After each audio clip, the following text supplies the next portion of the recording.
What's going on, everybody? And today I am drinking my calories. Yes. Plan B, the nuclear option. When you are full and you can't really get your calories for the bulk. Now, I'm on the... What day in this bulk am I right now? I'm at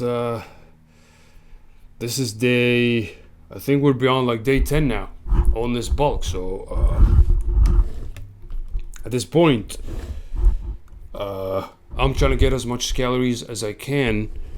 And sometimes, and I've talked about this before, it's been an amazing thing for me, an amazing trick that I've been doing, which is if I can't eat the shove all this rice down my throat, then basically what I've been doing is put it in a blender, blend it with everything, with the chicken breast, with the broccoli, the whole meal, or 2 meals or 3 meals, and blend them, and then just eat them.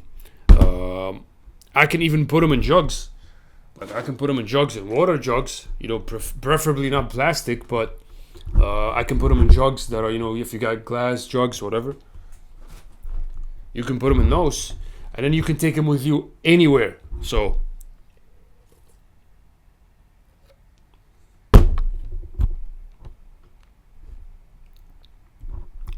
this is 2.5 cups of rice. I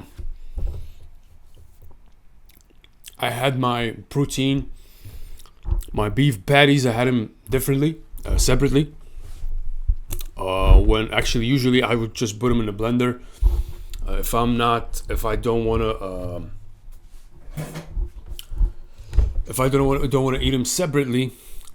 But this time, I happen to basically just blend the rice. So this rice right here, if I'm gonna calculate how many calories this rice is gonna be, then I'm just gonna put. And I had a problem, there are a lot of problems with these fitness apps and stuff. Like, it's not always like the most accurate thing when it comes to calculating these calories. They're not always, first of all, they don't always have all the foods that you are eating. So sometimes I'm eating boiled rice. It's not white, it's not brown, it's not jasmine rice, it's boiled rice. That's a specific type of rice, okay? And it has a specific type of nutritional facts. Now, the app doesn't have that, so either you have to estimate, you put whatever, brown rice, and estimate with that, or white rice, or you're gonna have to look it up and see if there's an option so you can put it manually, or basically just calculate it manually. You don't even have to put it in an app. Just calculate it manually, right? So calculate it manually by yourself. So that's the other option that I've been going to when I can't find the specific food that I'm eating in the app that I'm using to count the calories, which sucks, but I have to keep going and now look and search for the type of rice that I'm eating right now, which is parboiled rice. It's been amazing. This type of rice has been amazing. Why? Because this exact type of rice, it cooks so fast. Like, it literally cooks way faster than white rice and way faster than brown rice. Brown rice is the slowest rice to cook. That shit takes 45 minutes. You might have sometimes with brown rice, I have to do multiple boils. Like, you'll boil all the water and it's still not cooked. You have to fill up a whole bunch of water, cook it again to just actually cook the brown rice. That's how much time brown rice takes. White rice takes less, but the least is parboiled rice. If you have that in your local whatever store, try that. Try parboiled rice. Assumingly, I haven't really researched it, but it's like pre-made or pre-prepared, so that it's like cooked for a while, so that basically it's very ready for you to make and cook, right? So it doesn't take as much time as the white rice and the brown rice and all these other different types of rice, basically. So, you know what? I'm just trying to understand. I'm trying to remember now the day that we're at right now with the bulk. So we did day 9. We did day 9. Day 9. I have two videos for day 9.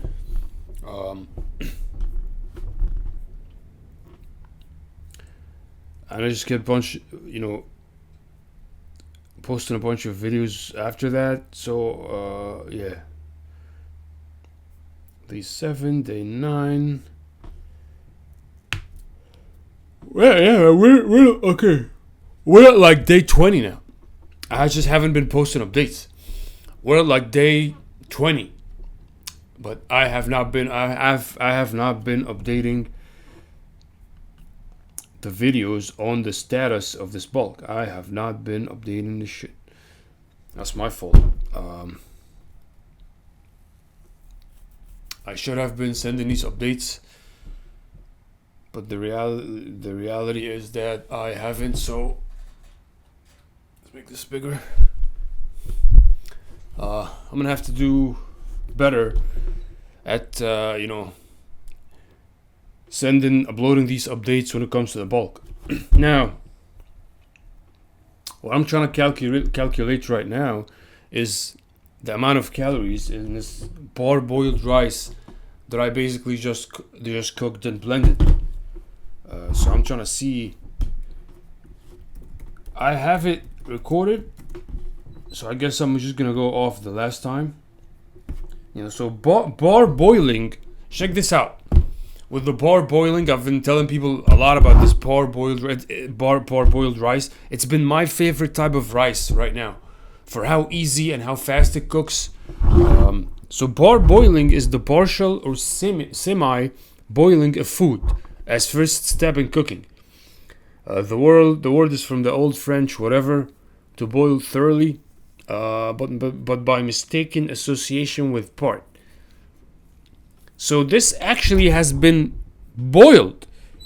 This rice has been boiled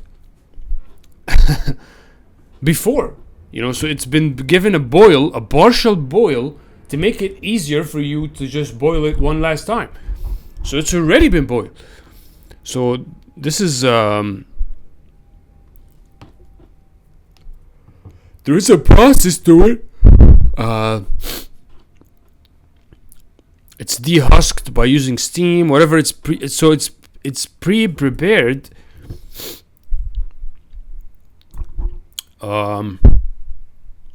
Soaking, steaming, and drying. And parboiling drives nutrients, especially thiamine, from the brain to the endosperm. Hence, parboiled white rice is mostly nutritionally similar to brown rice. Guys, check this out. So parboiled rice has more nutrients than the regular rice.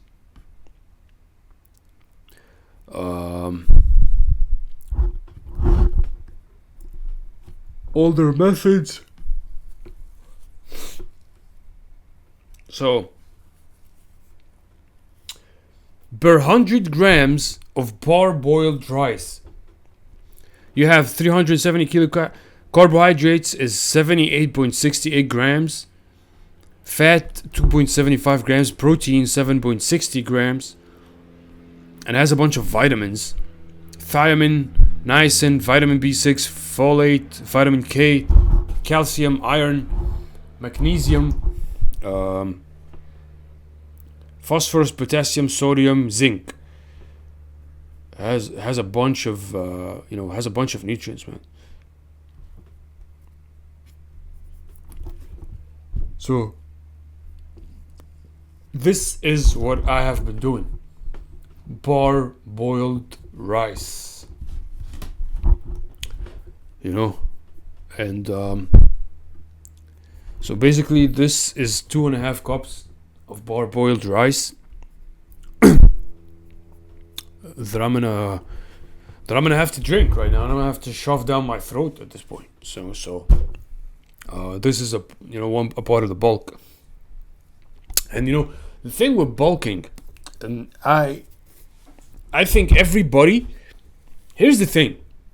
Here's what's really interesting with the whole bulking and bodybuilding and just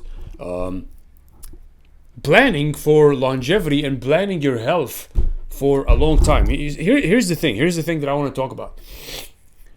You should bulk as much as you can and gain as much muscle as you can early on in life, right? Like do a couple, a bunch of bulking cycles to gain as much muscle as you can. Because this is really what's going to help you throughout your life. Number one, to keep your body fat percentage low, because all this muscle is going to consume a lot of calories. So you know how people eat calories and then they get fat? When you have a lot of muscle, you don't get fat easily, because all this muscle, to stay maintained, it has to consume tons of calories.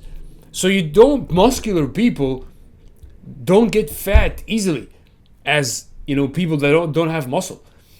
Because first of all, before you acquire fat, a lot of that muscle has to go, a lot of those calories they have to go to maintain that muscle before you can add any fat.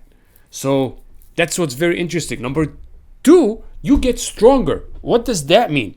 When you maintain lifting weights and you do all that, what this means is that at an older age, you'll be healthier, because that muscle is going to give more support to your tendons, to your ligaments around your joints, when you're moving around, when you're doing things. And that muscle is also going to enable you to lift heavier weights even for longer. So as you get older, all this muscle, you're going to be able to lift more weights than the person who hasn't bulked and hasn't gained any muscle in his life. So at an older age, you'll be more powerful.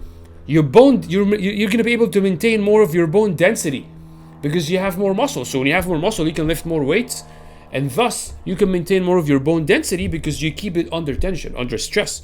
So you don't lose as much of your bone density as someone that doesn't have a lot of muscle, that's very fragile, or like he's not able to lift a lot of weights. Like, these people that lift 5 pounds and they do this with 5 pounds, that's not really lifting weights. And the fact is, the studies and the science supports the fact that resistance training helps maintain bone density and maintains also, keeps people's balance in their old age and stuff like that. So if you're muscular and you've been training your whole life and you've acquired a lot of muscle, I look at it, man, like when you do something, like it's almost like longevity. It's almost like when you make a bunch of investments so that when you get old, you have stuff to rely on. The body's almost like the same way. When you're young, you want to do a bunch of bulks, really good solid bulks, and get as much muscle and as much strength as you can, so that when you're older, you have that muscle and you have that strength that you built to rely on. And that will keep you going for the rest of your life. And you're going to be age in a better way than someone that doesn't work out and that didn't do these bulking cycles and that didn't do that did not acquire that muscle. And this is supported by a lot of research. So when you look at it like this is an investment for the rest of your life, this bulk that I'm doing right now, I'm investing in my body for the rest of my life. I'm gaining this muscle, I'm adding this tissue, this lean muscle tissue for the rest of my life, and I'm putting stress on my bones to keep my bone density from degrading, doing all these different things. So these things really help people, and sometimes they can make the difference between life and death. And it's really, really helpful.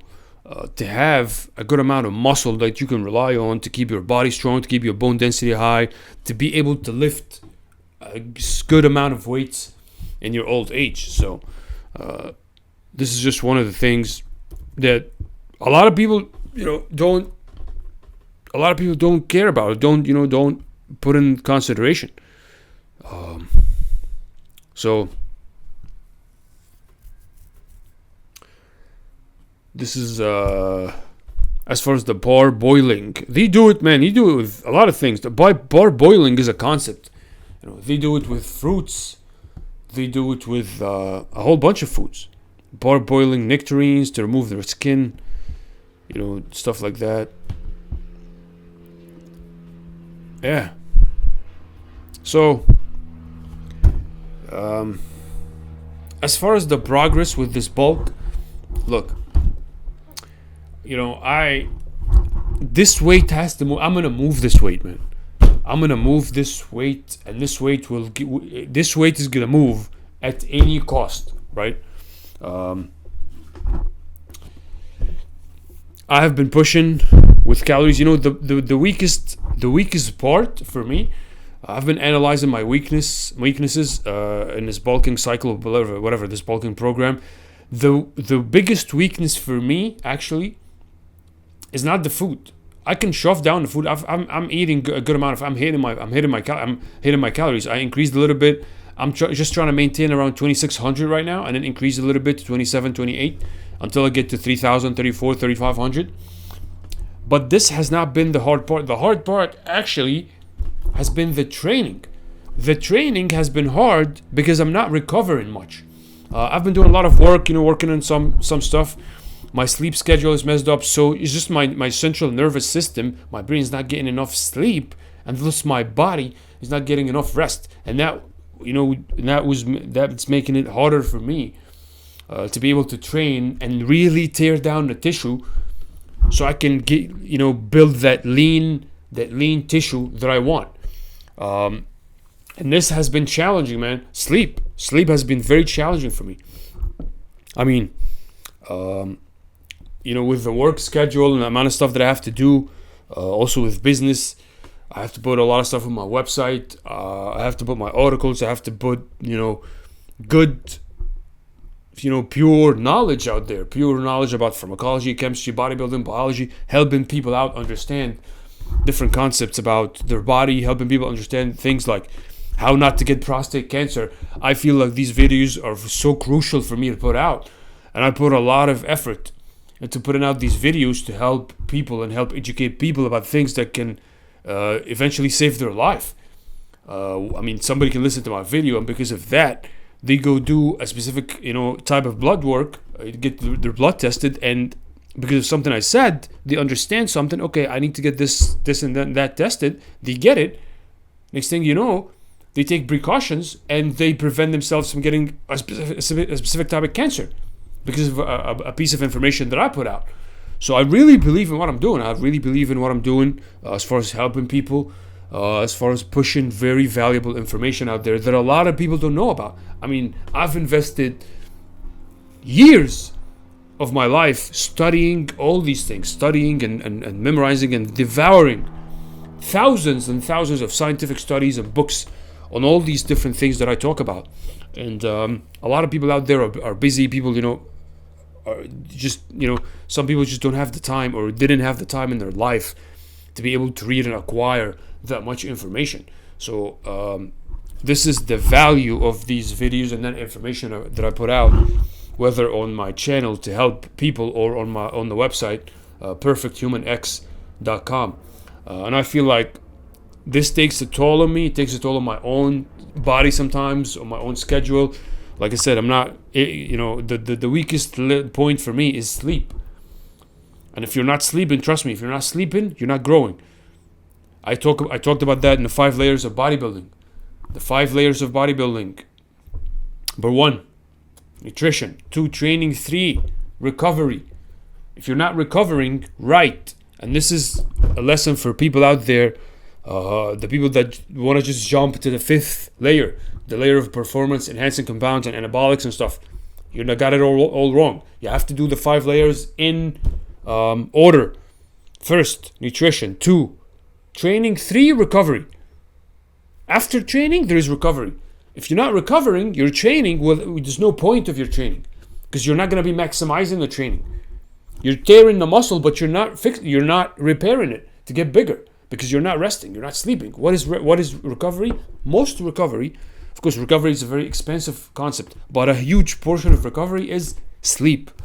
And not just sleep, quality sleep, deep REM cycle sleep, that many people don't get. And they wonder why they're not growing, or they're not losing fat and gaining muscle and whatever other fitness goals that people may have. So we go back to the drawing board, and we go back to the 5 layers of bodybuilding that I talked about, and we talk about and we see what is going on that is wrong. Do you have problems with layer number 1? No. Let's go to layer number 2. Analyze that. What about layer number 3? Are you not sleeping? You're not sleeping. Or there's a whole bunch of other things that we can take to aid sleep, or to aid also recovery, to aid recovery for the body. There's all types of different things that can feed off from the supplementation layer to also aid in the recovery layer. But recovery, the first sub topic in the recovery layer is definitely sleep. And then we can add on sleep other things for recovery, whether supplements we can take to enhance the recovery of the muscle. Creatine would be something that would, it's not exactly recovery, but we can say amino acids, for example, branched chain amino acids, supplementation with branched chain aminos, that would aid in recovery. If you take in post and sometimes mid-workout, there are so many techniques for recovery that can enhance and optimize recovery. Deep tissue massages would definitely enhance recovery, but all this stuff is secondary to sleep. If your sleep is not right, your recovery is not right, and if your recovery is not right, building the body, building the muscle, the quality muscle that you need is not going to be optimal. Sometimes it's not going to be at all. Sometimes if you're not growing, you're not, because you're not sleeping. And I'm just saying all this to say that my sleep has been fucked up for real. And this is something that I have to work on to be able to add the muscle that I want. I have to make time for sleep and for high quality of sleep. So, with that being said, I'm going to continue on this bulking cycle, letting you guys know everything I'm doing, publishing the metrics. I, of course, talked about this also in a different video, what everybody should do before they start any fitness program or any bulking or fitness cycle. I talked about everything you should be doing. One of those things is you have to take all your metrics, including body fat percentage, everything as far as your body, your weight, lean mass, but also all your muscles with the tape measure have to be measured. Your biceps, your neck, your chest, everything, glutes, so that you know if the sizes of these muscles are increasing or not. And if they're not increasing, then you're doing something wrong and something has to be fixed. So definitely metrics are very crucial to keep track of when you are trying to get on a program, whatever fitness program, because you have to measure whether you're making progress or not. How do you know? Yeah, people take pictures. Pictures are cool. Pictures are also something that we do, and you take pictures, and you have to take pictures, progress pictures, but metrics also are very crucial. You get in a bulking cycle, you measure your arm, and you can say, let's say when you start, your arm is 18, your biceps, your arm is 18 inches, then you add an inch, 19. That's how you know you've made some gains. But if you never took your measurements in the first place, you don't know what happened. And a lot of people don't do that, by the way. This is just one of the things that I talk about with people and that I teach people, is you have to have those metrics before you embark on any fitness program, whether it's a cutting, bulking, maintain, whatever, recomposition, and all these different things. So, with that being said, continuing with this bulk, continuing to push through the boundaries of the body.